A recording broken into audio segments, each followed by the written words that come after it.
A principios de la década de 1960, el biólogo Leonard Hayflick, que aún vive, descubrió que los seres vivos multicelulares estamos programados para morir. En realidad, lo que descubrió es lo que hoy se conoce como el límite de Hayflick, que es el número máximo de divisiones que puede experimentar una célula antes de morir. Este número es diferente para cada tejido y en cada especie.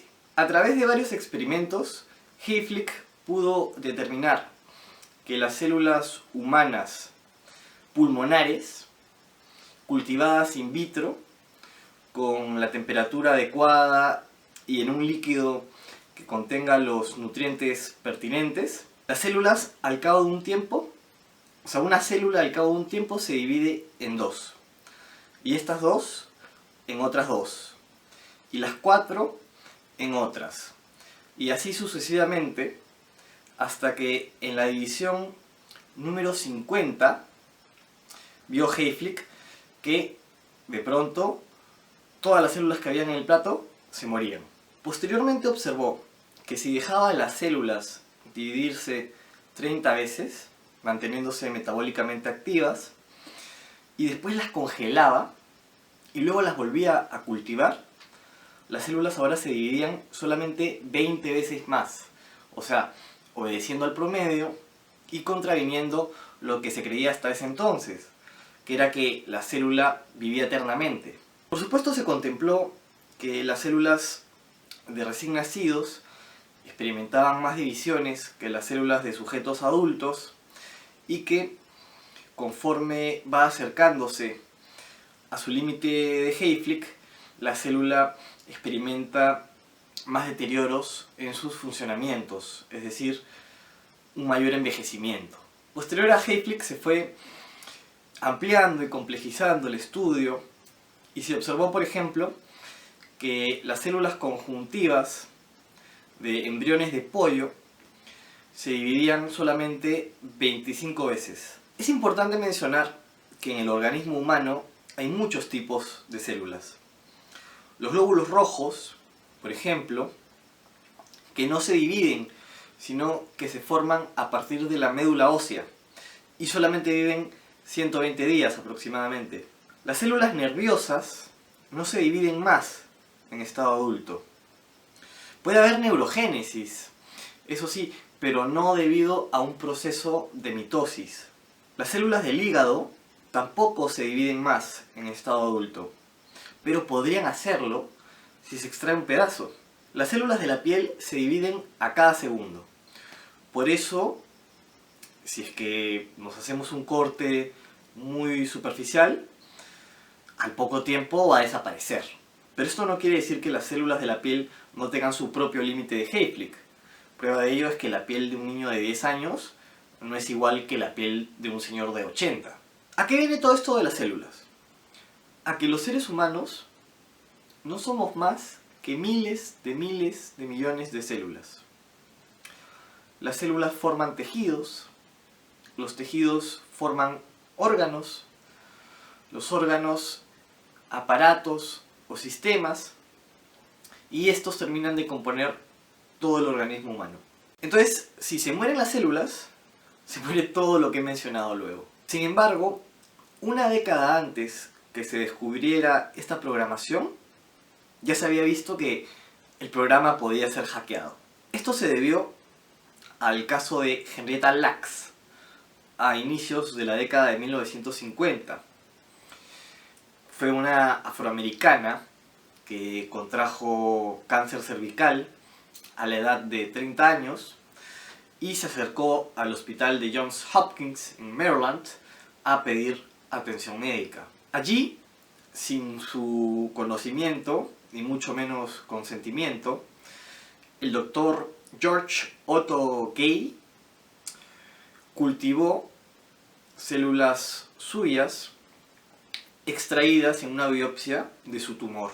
Pronto, Gay se percató que las denominadas células ELA se dividían cada 24 horas, eludiendo por completo el límite de Hayflick, que a la sazón no era conocido. Además de autorreproducirse, las células HeLa no envejecían y por tanto no se deterioraban en sus funciones. Fueron las primeras células humanas en cultivarse in vitro, pero además dividiéndose indefinidamente. Gay empezó a regalar muestras de HeLa a quien se lo pidiera, con la noble intención de promover, apoyar la investigación científica. Y pronto las células HeLa empezaron a proliferar en los laboratorios de todo el mundo, haciendo mitosis hasta el día de hoy. Las células HeLa jugaron un papel preponderante en el desarrollo de la vacuna contra la poliomielitis. Además, por ejemplo, en el de las primeras células híbridas entre ser humano y ratón. Además han servido para investigaciones sobre cáncer, SIDA, clonación, radiación, mapeo genético, terapia génica, misiones espaciales, entre otras muchas cosas. Se calcula que las células HeLa han sido producidas en entre 30 y 60 toneladas.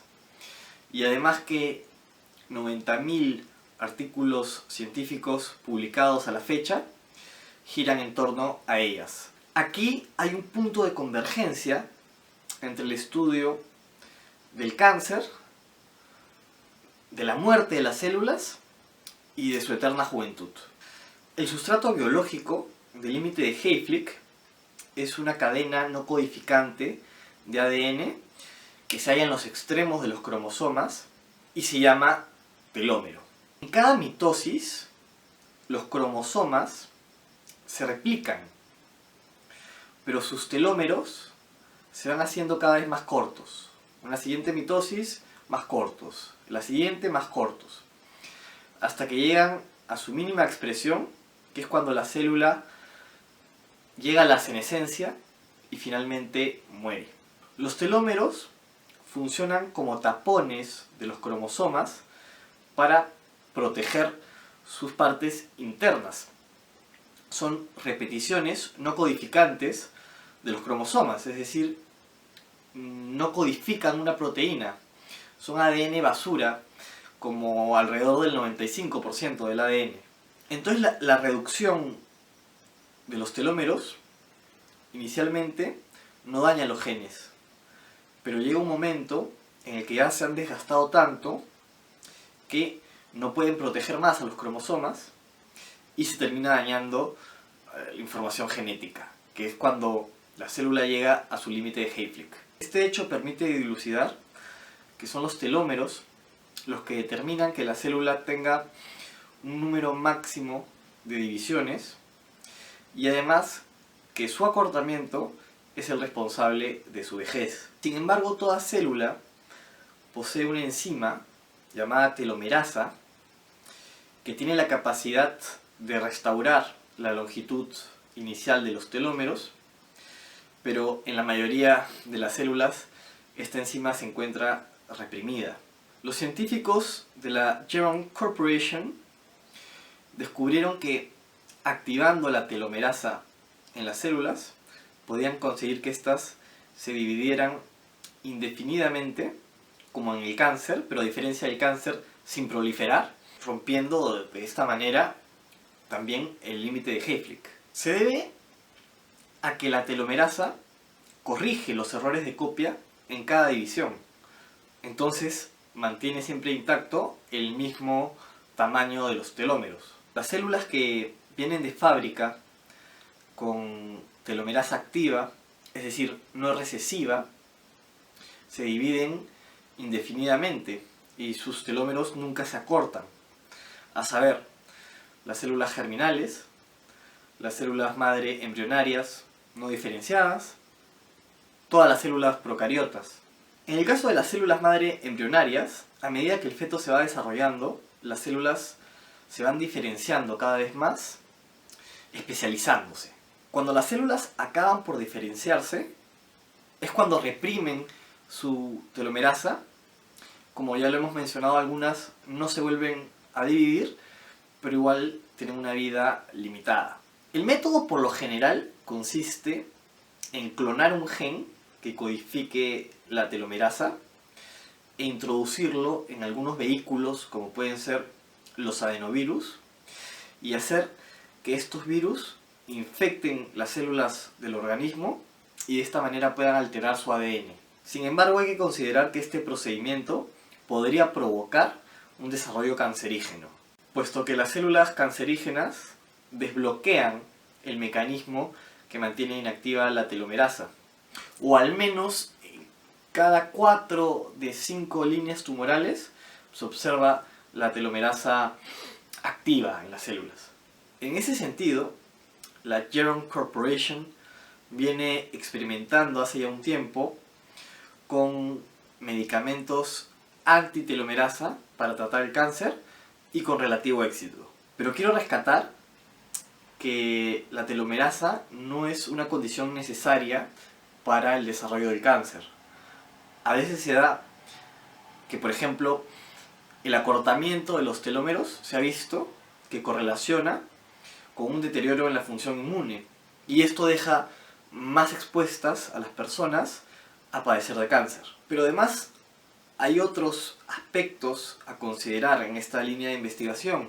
Por ejemplo, que los adenovirus, por lo general, terminan generando una respuesta autoinmune que destruye el gen inoculado.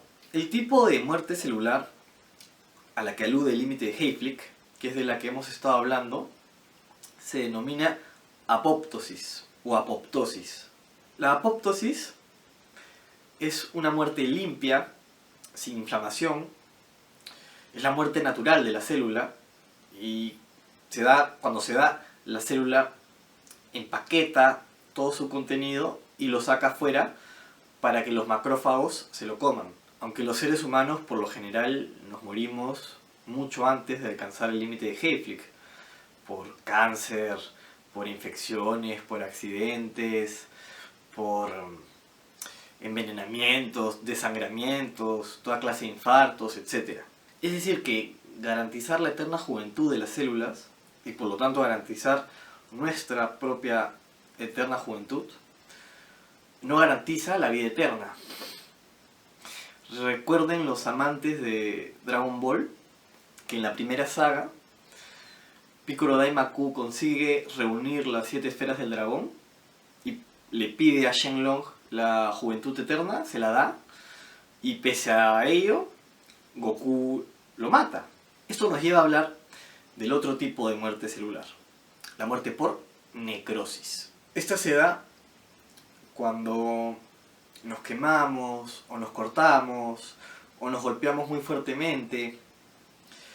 Lo que pasa con las células, imagínense, es más o menos, se rompe la membrana de las células y acaban algo así como destripadas. Entonces sale volando las mitocondrias, los aparatos de Golgi y, por consiguiente, hay inflamación. Ahora, ¿qué pasaría si pudiéramos encerrarnos o escondernos en un lugar muy seguro para estar fuera de peligro de otro tipo de cuestiones? Entre unos 2.000 a 3.000 millones de años, la temperatura del Sol se habrá elevado lo suficiente para evaporar toda el agua de la Tierra y con eso acabar con todos los seres vivos. En unos 5.000 millones de años, el Sol se habrá convertido en una gigante roja y lo más probable es que se trague a la Tierra. En unos 6.000 millones de años, la galaxia de Andrómeda chocará con la nuestra. Pero yo la verdad es que estimo que no existe ninguna posibilidad de vivir 2.000 millones de años mientras el Sol se harta de convertir el hidrógeno en helio, porque no creo que podrían llegar a alcanzar los recursos económicos, tecnológicos, cognitivos e inclusive físicos para lograr tal cosa. Tampoco creo que sea posible que nos podamos librar de la agonía cosmológica mediante viajes espaciales, porque hay cosas que simplemente nunca vamos a poder hacer independientemente del estado de la ciencia. Nunca vamos a poder viajar más rápido que la velocidad de la luz. Nunca vamos a poder viajar en el tiempo sin viajar en el espacio o al revés. Nunca vamos a poder pasar cerca de un agujero negro y vivir para contarlo. Nunca vamos a poder continuar con nuestro proceso de evolución por selección natural si no hay muerte. Pero más allá de estas posibilidades físicas, analicemos las posibilidades lógicas. ¿Sería posible alguna vez declarar a un ser vivo como inmortal? Definitivamente no, porque hablar de una vida inmortal es como hablar de un brazo infinitamente largo. Para hablar de un brazo infinitamente largo, tendríamos que no poder ver su mano. Pero al no poder ver su mano, no sabríamos si es que tiene un fin o si es que es efectivamente infinitamente largo. Lo mismo pasa con la vida inmortal.